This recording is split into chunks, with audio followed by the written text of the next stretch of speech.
Hey, what's going on, everyone? Welcome back. In this video, we're looking at the 11-game Friday slate. Have a huge slate to close out the week, so let's get started. Not too much time to waste. So, as always, appreciate if you guys hit the like button, subscribe if you haven't already. You can follow me on Twitter at the DFS Process for updates throughout the day, and let's get started. So, we'll go position by position for this one, just because I've had some people say they prefer that approach. So, we'll try it out on this 11-game slate. First up, point guard, we have Luka Doncic, two guys above 10,000, Luka and James Harden.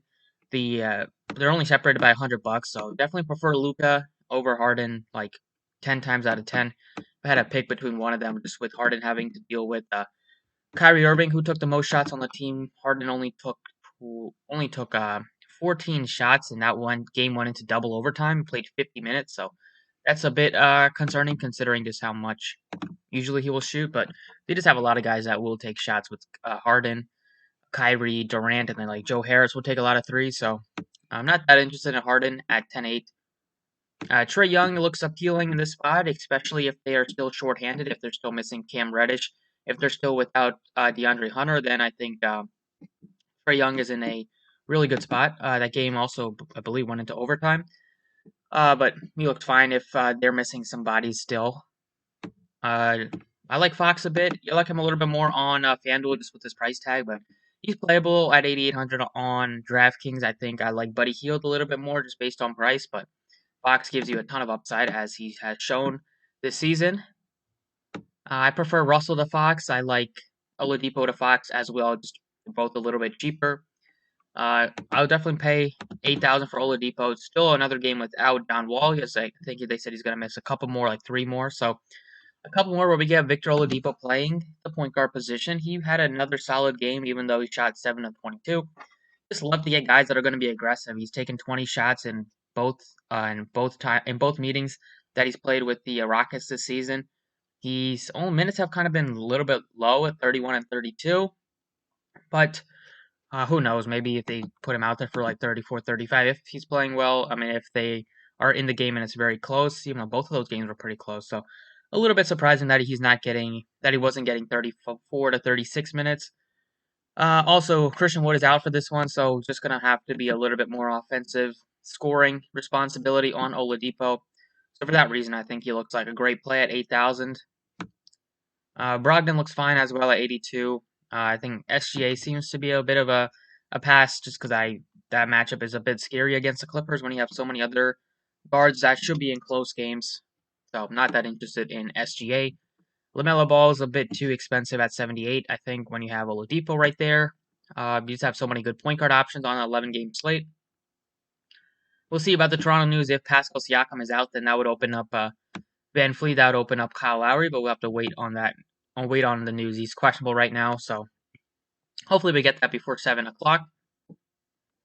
Kobe White looks to be a decent play at 7,000, but they are kind of getting Satoransky's expected to play, so they do have their backup point guard back, and they also had Archdiakono, who's played a couple games already. But I like White.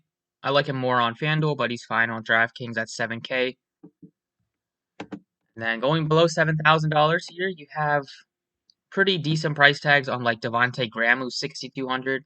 Decent price tag on Marcus Smart as well, who's also just 6,200. And then we'll see if Tyler Hero misses. Then you can go back to Dragic again. You can maybe look at Kendrick Nunn.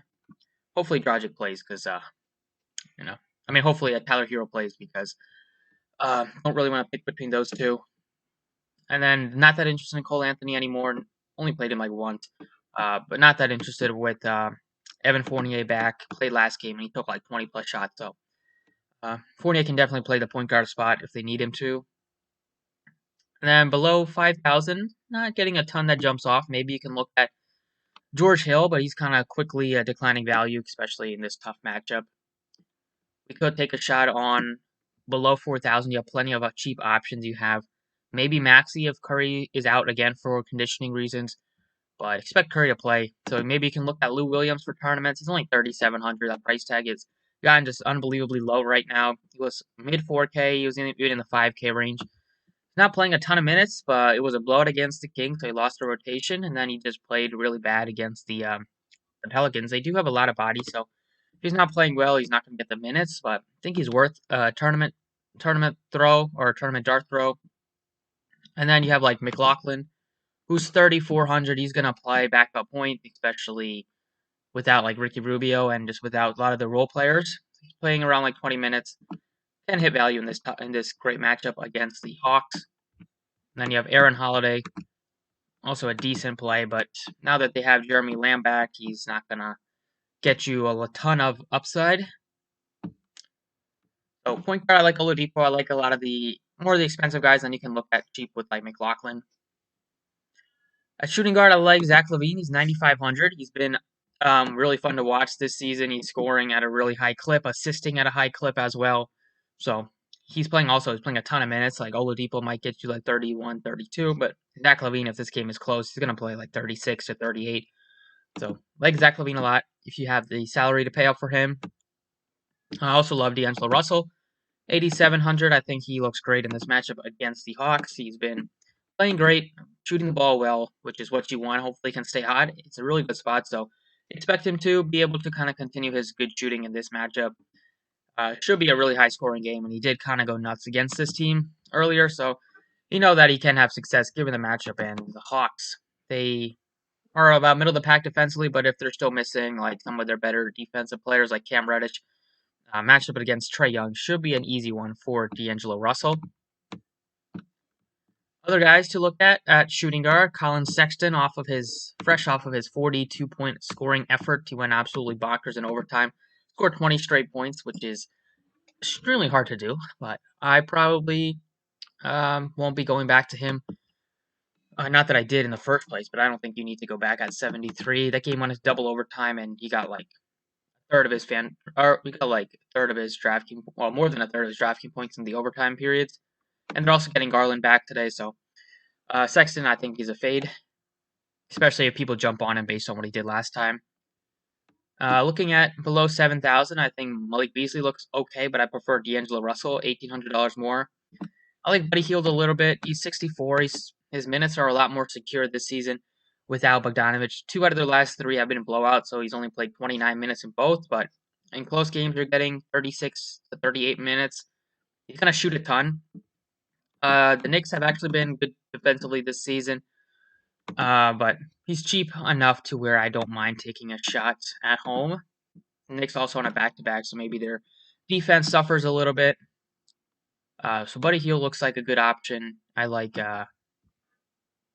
Smart looks okay at 62. Herder has the biggest price drop in history on DraftKings, going from 95 to 59 in one day. If they're still missing Cam Reddish, if they're still missing Hunter, then that price tag is a lot more playable than 95. Obviously, they definitely just mixed it up. He was probably supposed to be 59 last game. Had some quick fingers and put in 95, whoever put in the pricing.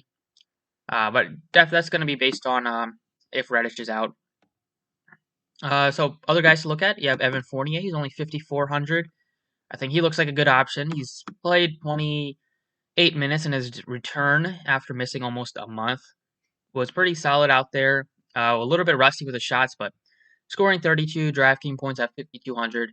Now his price tag is 54. He might jump into the starting lineup and play like 32 plus minutes if he's feeling fine. So I think you got to give him some love. They just don't have any point guards right now. Maybe MCW makes his return, but he's not like a guy that they want to throw out there for 30 minutes. So other guys to look at shooting guard. Maybe you can look cheap here below 5,000. See if anybody jumps off the page. Not seeing a ton. Maybe Reddish, if he starts and he's back at 46, would be a decent option given the matchup.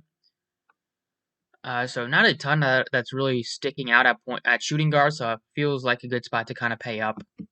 One guy I will mention is already touched on Lou Williams, but Jeremy Lamb finally made his return. He played 19 minutes. He's going to be limited for a bit. Just hasn't played basketball in a while, but maybe he can get you in the low 20s in minutes tonight. He's only 3,700, so could be worth it as a cheap option.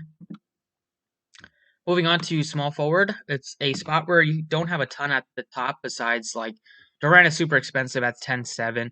Kawhi is almost 10,000. So besides those two, you have a decent price tag on Grant, a decent price tag on DeRozan. Also Jaylen Brown, but he hasn't done much without Tatum. And the Sixers are pretty good defensively. So this position, I think you can, if you're paying up for $7,000 and above, like DeRozan and Grant look the best in the mid 6K range. In the 6K range, like Buddy Hield looks fine. Hunter, if he plays at 6,000, looks fine. Herter, if they're missing a couple of bodies, looks fine. And then in the 5K range, maybe you can look at Tim Hardaway. But now that Porzingis is back, they're still missing a lot of bodies, so he's still going to play a lot. But he's not going to have nearly as high of a usage as he had without Porzingis, and Luka is playing a bunch. So he's a little bit riskier than it seems, just because if you look at him, you've seen that he's just put up 30s, like ace basically every single game, except for a few where he's been back like 12. But he's been pretty consistent. But it's getting tougher now that Porzingis is playing more and more minutes. So let's go down below 5,000, below 5K range. Not a ton right now. Morris is kind of priced more expensive than I want at 44 now that when he was 37, 38, it was a lot easier to jump on him. Prince seems like he's still going to be coming off the bench in place of Okoro. So I wish he was starting, but maybe he can take a shot if he wanted to. Not that interested in really anybody down here like Harris or Okoro. Harris, I think Michael Porter is supposed to be back. Questionable. So if he returns, that would make Harris look a little bit worse. But if he's out, maybe you can look to Harris as a cheap option. And then there's nobody that I'm really looking at below $4,000 right now. Maybe a Koji, but he kind of had like a best start to the game last time with like scored the team's first 8 points, and then he didn't even do much after that. He'll probably pay up at small forward, and I think Jeremy Grant looks like a fine option. He's 8,100, playing a ton of minutes, like 34, 35 in close games here. Played 41 in that overtime game. But he's been super consistent. Like you don't see him drop below 30. You very frequently see him drop like over 50, but he can drop over 50 as he's shown. He's probably going to be in the 40s, and the matchup is fine. I will target some Rockets, so hopefully the Pistons can stay in it and like play Jeremy Grant and kind of have a nice mini game stack going with like Oladipo, Grant, and then we'll touch on Demarcus Cousins. At power forward, Sabonis is 9,900. Price tag is up there. I don't think he'd be super popular, so he's worth it. He's playing a ton of minutes, 41 in a regulation loss to the Mavs. He played like 34, 38, 34 in a blowout, like a 33-point blowout. So he's getting 37 to 40 minutes. I think he's leading the league in minutes. So you gotta like him still, even though the price tag is getting up there. He looks better on Fanduel, but he's still playable on Draftkings. Randall looks fine as well, 91 against the Kings. Played 36 minutes in a 15-point win last night. So didn't get up to the 39 to 40 that we know he can get to. We've also seen him look a little bit sluggish in back-to-backs. So I think he looks fine, but it's a little bit risky given the back-to-back with travel. I like DeRozan at 79. I think he's worthy of a nice long look. Only played 25 minutes in the blowout, but he's playing a ton of minutes. The last two games have been blowouts, but on pace for a monster game against Portland, 47.5. He was doing really well against the Rockets, took 25 shots. He's been super aggressive. He's been consistent, the most consistent player on the Spurs. Like Aldridge has been up and down, mostly down all season. DeRozan's having to carry the team, and he's been fine. Like I feel fine targeting him at 79. Price tag has come down from 89, 85. So nice cheap price tag on DeRozan given where he's been recently, and the matchup isn't like that scary. I like DeRozan at 79. I like that we can at least play him at power forward. Keep an eye on Siakam. If he's out, then jump on Norman Powell. You can maybe jump on like Chris Boucher, although he's only center eligible, so that will be tough. But definitely one of like Van Fleet or Lowry will have a better game. PJ Washington, nobody plays him, but he's been killing it. Now his price tag is getting up there at 68, but he's been really solid, like 40s, 30s, getting a ton of rebounds, block shots, playing a lot of minutes. So he's worthy of a tournament play. Marketing looks fine, especially without Wendell Carter, who's doubtful tonight. He looks like a decent option at 66. And then we have like some decent options below 6,000. Maybe can finally jump on Aldridge. He's down to 55. That's the cheapest price tag I've seen on Aldridge when he's been healthy, but he's really impossible to trust in cash games. 2 out of his last 3 he's dropped below 10 fantasy points, and he's played under 23 minutes. So He's fine in tournaments, but I just can't risk it. Bagley looks fine at 55 against the Knicks. He's been playing better and seeing more minutes, so that's a good sign. He's played 36, 31, and then the last game was a blowout, so lost a little bit of rotation. Sometimes he doesn't even play the fourth, so I'm not sure how much more he would have played, but he's been playing a lot better recently. Roby's kind of priced up now. He's 5,000, so I'm not that interested, even if Horford is out. And then don't see a ton that's really cheap here. So kind of touched on the main guys I'm looking at. At center, this is where I'll probably go cheap here. I mean, definitely go cheap for at least one center spot.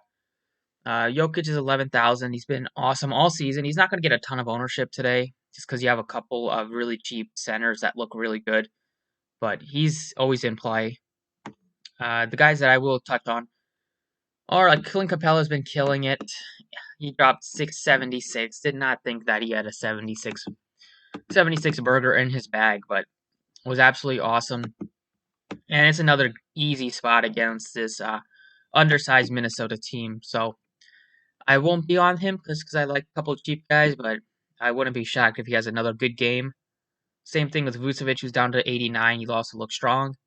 But it's tough to pay up at center when you have Demarcus Cousins without Christian Wood at 4,400. We saw what he did the first time Wood missed, and he hit 6x value in the first quarter. So I am not worried about him at all against this matchup against the Pistons. Should be able to hit value. Sometimes they kind of keep him a bit limited, but even if he doesn't get 30 minutes, you don't really need that if he's still getting you like 25, 26 at 4,400. And then you also have, in place of Wendell Carter, you have Daniel Gafford, who's 3,100 against the Hornets. So he'll probably start in place. If he doesn't start, I'll be kind of surprised because then I probably won't jump on him, maybe. But I expect him to start, and I think he can play well in this matchup. They are expected to get Cody Zeller back, so kind of a typical center matched up well against. I think Gafford matched up well against Zeller, guy that can get you rebounds, maybe get you a double if he's out there, in the mid-20s in minutes, and just super cheap. Anytime you get a cheap center starting, like mid-price center, it's really easy for them to hit value if they don't foul like crazy, just because they're going to get rebounds, maybe get some easy looks at the basket, and the matchup is great against Charlotte. She'll be able to get a lot of rebounds. And some other guys to look at that you can jump on as pivots at center are like Cody Zeller's 35, but he could probably be on a minutes limit after not playing in a while. You also have decent price tags on decent price tag on Thompson, but I'm not that interested at 4,500. And Jordan is kind of priced up now at 52, so I'm not that interested. So you have the two cheap guys with Cousins and Gafford, and then if you're paying up, look at Clint Capella, maybe look at Boucher if Siakam misses. You can look at Rashawn Holmes, who's only 6,300 as well. He's had a couple of huge games this season already. And that's kind of it for the video for the Draftkings side. He leaves you with 4,900 left, so go with a couple mid-range or go expensive and go with the cheap pump play. But let's go over to Fanduel and kind of touch on, see what we like over there. All right, over on Fanduel here, starting off at point guard, Luka is 11,000. Kind of priced exactly, almost identical to where he is on DraftKings, $100 more. We get some more value on the slate. He'll be a lot easier to get to, but right now we don't have a ton of value, so I won't be getting to him. Trae Young has 99. If they are missing a couple of bodies, it's a really good spot for this game to kind of go nuts. So he would be in play if Reddish is out and Hunter's out again. But Fox continues to be underpriced. Play Fox almost every day on FanDuel when he's like in the 7K range. I think he looks awesome. Malcolm Brogdon looks fine as well. But you also have some better options that are in the 6K range with like Kobe White is only 6,100 against the Hornets. Even though they're getting Satoransky back, I think that's a very tough price tag to avoid. And then you have Dragic. If Hero misses, he's only 5,200. That looks nice. And then not that interested in anybody that's below like 4,500 now. But definitely look at like Dragic if Hero misses in the 6K range. Look at Kobe White in the 7K range. Look at De'Aaron Fox. And then if you're paying up for a guy, I think Brogdon and Trae Young, if depending on the injuries, looks really good. Shooting guard, Zach Levine is a guy that I want to get to on Fanduel at 9,300, more so than James Harden. Oladipo also looked awesome. He's only $8,500. This position is loaded, so I'm definitely going to be paying up at shooting guard for two guys above like 7,000, probably. Unless you can, we'll see if there's any cheap guys. But based on my first look, Oladipo looks great. Russell looks awesome as well. I'm not that interested in SGA. DeRozan also looks fine at 8,000. Keep scrolling down a bit.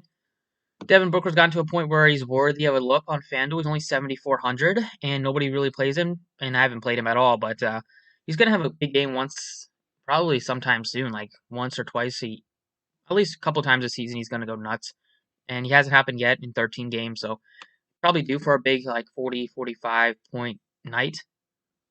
In the 6K range, you can look to Marcus Smart. Looks okay. But look at Kevin Huerter if they're still missing Reddish and Hunter. But Buddy Hield is priced fine on FanDuel at 58, so he's worthy of a look. But I think I'll probably pay up for a couple guys tonight. And then Norman Powell is priced up to 48, so even if Siakam misses, he's not a must. He's not a lock and load, but he would be a strong option at 4,800. And then we'll see if Seth Curry is back. If he's in, probably might be limited, so take a wait and see approach. And that's kind of it. So definitely gonna pay up for a guy. I think D'Angelo Russell against the Hawks looked awesome tonight. Moving on to small forward, you have Kawhi. He's fine at 95. Looks better than he does on Draftkings. Jeremy Grant. I mean, I prefer to get up to Kawhi if you're paying 84 for Grant, but he also looks fine as well. And then you have a couple guys that look okay in the 7K range, like Gordon Hayward. He's not jumping off the. I'm not like jumping off a cliff to play Gordon Hayward, but he looks like a decent option. We do have a couple of cheaper options at this position, so it could be a spot to go a little bit cheaper. Malik Beasley looks good at 66. He's just waiting. I'm just waiting for a good shooting night out of Beasley. He's been shooting awful the last few games, even though the matchups have been good. Still taking a ton of shots. He's still out there for a lot of minutes. Just a matter of time before he makes 50% of his shots and has a good shooting night. And then if that happens, you see him drop like 47. And at 6,600, he would be in the winning lineup. So could happen tonight. He's a really good price tag. Just waiting for that. You also have like Hunter if he plays. He's only 56. I like that price tag. I like Fournier at only 53. I like Eric Gordon at 52. So you have a lot of cheaper options at this position that look appealing. And then if you wanted to play Doug McDermott, you can at 4,200. But I like Evan Fournier. He's only 5,300.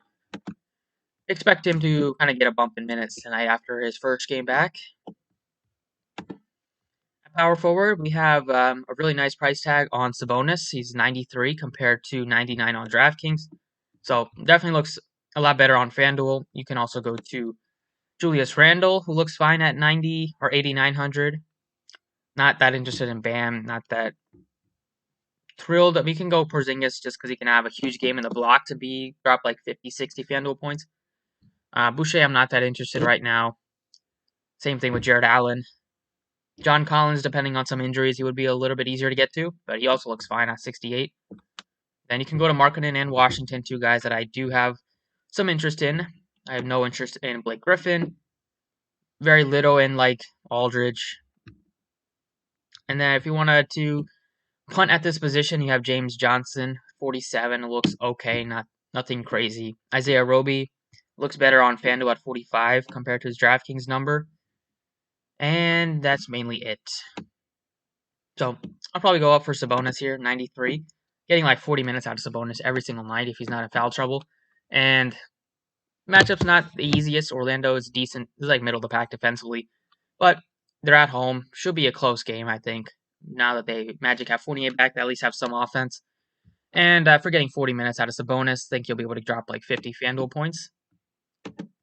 And then center, it's a good spot to go cheap. You have a ton of options. Cousins is going to be the guy that everybody jumps on, and I don't fault anyone. I will definitely be doing the same. If you want it to be different, you can go up to Jokic. Capella is getting up there on price tag 92. I just can't imagine paying that much for Clint Capella like 2 weeks ago, and now it's just like, don't even think about it. But I won't be paying 92 for Capella. on this slate. Same thing with like Holmes. He's kind of pricey on $7,000. Al Horford is out, so we kind of got that news. So Roby looks good. If he becomes super chalk, you can kind of jump off of that. But I do like Roby at that price tag. And yeah, that's it. Like Cousins is the best cheap option here. You can go to DeAndre Jordan if you want it to be different. But it's kind of it. This video is getting long, but hopefully you guys enjoyed. Thanks for watching, and best of luck tonight.